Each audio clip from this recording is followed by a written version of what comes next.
yesterday, but I thought it would be a really important piece of information to go over.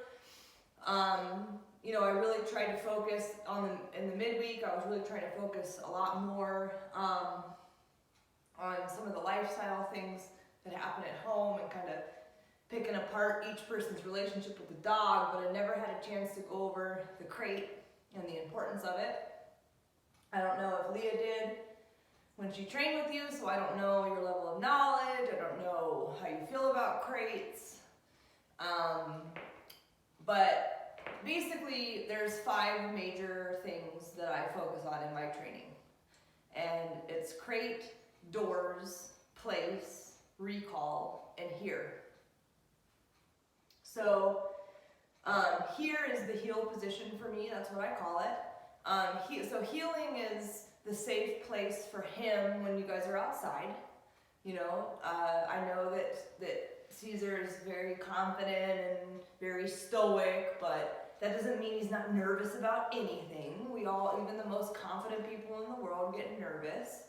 So to say, hey, you're nervous, buddy, come over and here into the heel position and I'll take care of it for you, is an extremely great feeling for a dog and a great sense of security for a dog, as long as the relationship has been established. So here is the safe space when you're outside, place is the safe space when you're at home, and crate is the safe space when he's not being supervised or at night. So those are the 3 safe spots, and they're 3 of the 5 major points of training. Recall, dogs should be able to recall off everything and anything. It resolves 99% of behavioral issues, so it's an important command to really ingrain into the dog's brain. And it can save their life. And then doors. Doors set the tone for everything. And honestly, so does the crate. So these are major thresholds. These are basically going to be creating the feeling for how you want him to behave. So if a dog, what's kind of cool about your guys' situation is that you have great contrast between handlers. Patty's a lot more alpha, I want rules and boundaries. Dave's a lot more like, shouldn't the dogs just do whatever the hell they want? Isn't that what they're supposed to do? So you have 2 very different ideas of what a dog is. And yesterday you got to see how those 2 mentalities impact a dog's behavior. Because with Patty, he didn't jump, whine, squeal, roll his eyes in the back of his head, freak out. And with Dave, he did all of those things. So you're getting to see a window into how a dog perceives you, and every dog, they're going to perceive every person different, and every person's going to be perceived based on what activities you share with them and what energy you share with them. So if you're only sharing excited, playful, playmate activities, and then you're petting them when they're excited, or you're petting them and it gets them excited, you will become associated with excitement. So when the dog is next to you, he's naturally going to nip you, whine, try and get in front, try and claim your space, try and boss you around, jump on you, and all those other things. So if you're associated with calm, if you're associated with I take direction from this person, if you're associated with we don't just play, we also do lots of formal things like structured walks, and I always come when called, and this person makes me behave at doorways and on place, then what you're going to get is what you saw when Patty grabbed the leash yesterday, which is a dog who is respectful, is calm, is attentive to the handler. So not zoning out and looking for other things that are more interesting, but actually taking that attention into the handler and going, what are we doing together? We're a team. And dogs can't feel a part of a team that shares excitement with them. So that's why Cesar is more inclined to look at Patty and behave for Patty than he is for Dave. Because dogs don't follow excitable leaders. That's not natural or instinctual. So when you think about Dave kind of being very locked on this idea of dogs have instincts and should they just follow through with all of them, then that would be a dog that's in the wild in a pack. He's at home, so we don't want him to basically feed off of all of his predatory instincts. But in the same breath, if they were in a pack of dogs, they wouldn't have a leader that did any of the things that Dave does with Cesar. So they're not going to follow that. They won't want to be a part of that. That type of leader is actually going to scare off prey, going to burn off a lot of excess energy that's unnecessary, that's unnecessary to burn, but what is necessary for survival and hunting. So on an instinctual level, that's never what a dog will follow. And you got to see that yesterday very clearly. So this crate ritual that I'm about to show you is to set the tone. So you can actually, let me see how it is.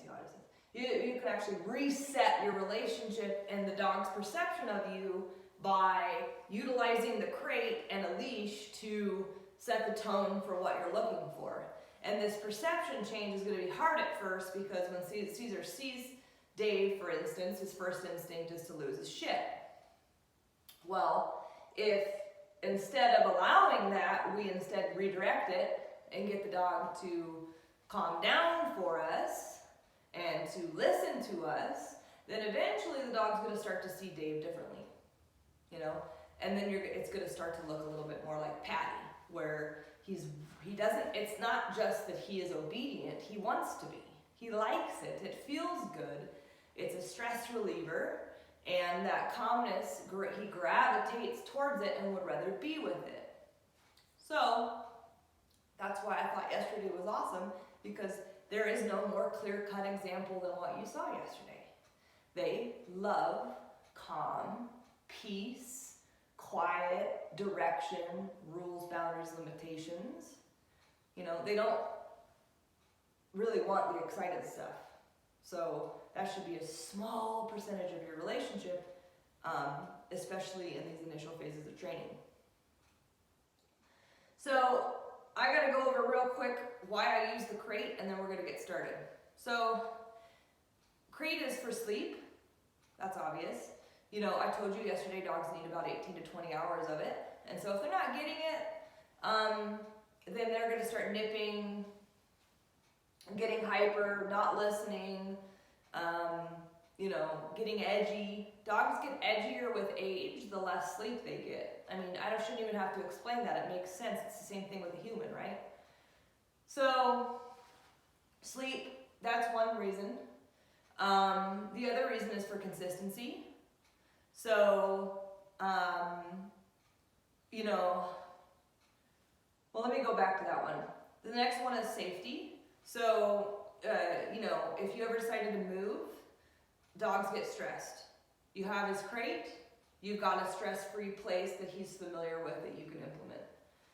He's scared of fireworks? Crate. He's scared of thunder? Crate. So, on a really grand scheme, you can start using this for things where the dog is otherwise uncomfortable to say, hey, here's your safe spot. So that's another reason why we like to use the crate. We do this for a lifetime because as they get older, and I mean where they're actually elderly dogs and become more senile, I can speak for myself having 3 very old dogs that the crate has been a safe haven for them because sometimes they get lost and disoriented. And so having that familiar den grants me the opportunity to say, I know that you're a little off right now, and I'm busy, so I'm going to put you in your safe spot, and then you can wind down. So it helps for these bigger picture things, for safety. It helps us, any chance of separation anxiety can be cured by using a crate. So there's another reason for it. I mean, honestly, the list goes on and on and on. I think crates are one of the most important things you can provide for a dog for their entire life. But when we get back to the consistency thing, this is where your lives are going to change because we're going to use that crate for everything. And I'm going to encourage you to use it for preferably 4 to 6 weeks. Most people don't. Most people only do it for about a week. and then you start to see the training unravel in one shape or another.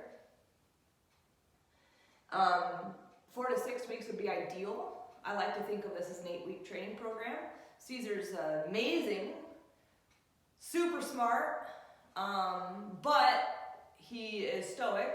So in other words, he's like, prove yourself. And honestly, I think this is going to have a lot more to do with Dave and his relationship, which is you guys are playmates and he associates you with all the wrong things. This is why you can't control him and why he doesn't have respect for you or your personal space.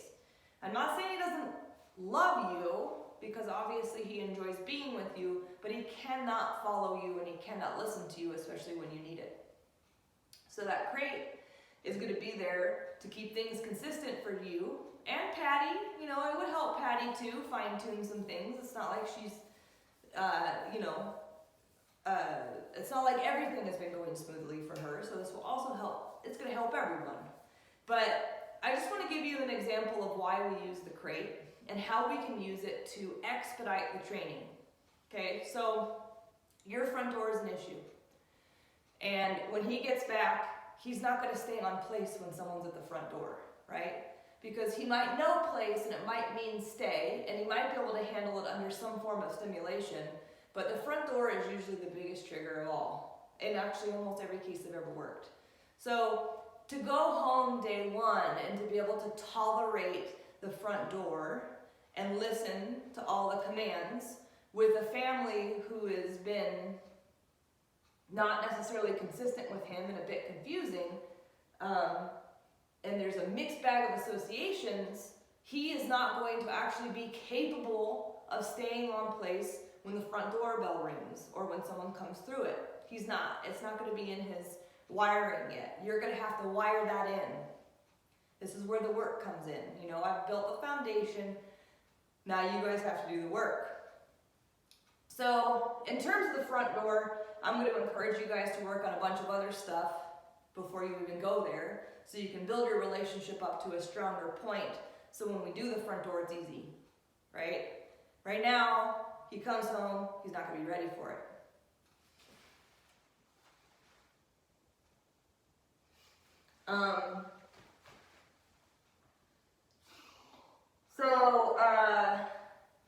But in the consistency category of this training,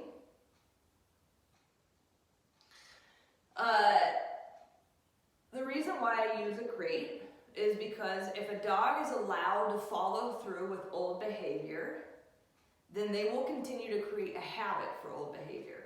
And if we're not consistent about changing that behavior, then we're never going to get the dog to be compliant when something pops up.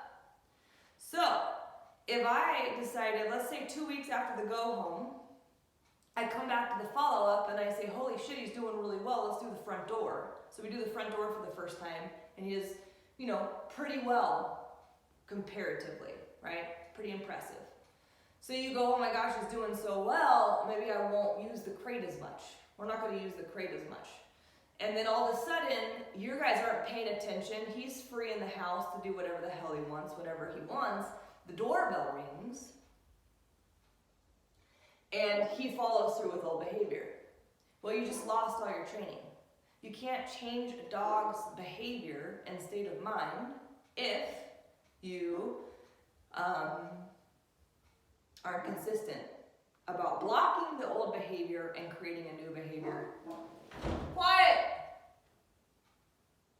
Quiet.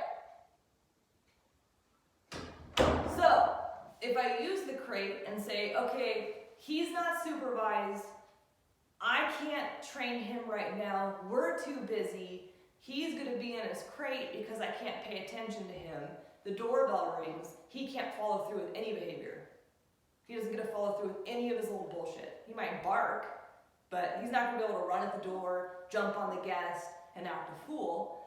So when you go back to work on the door piece of the training, having blocked that behavior, you actually have access to reset old behavior and show him what you want, right? So the crate is actually a huge part of my training because it expedites it. It gets you where you want to faster by blocking old habits so you can recreate new ones. Hey, enough!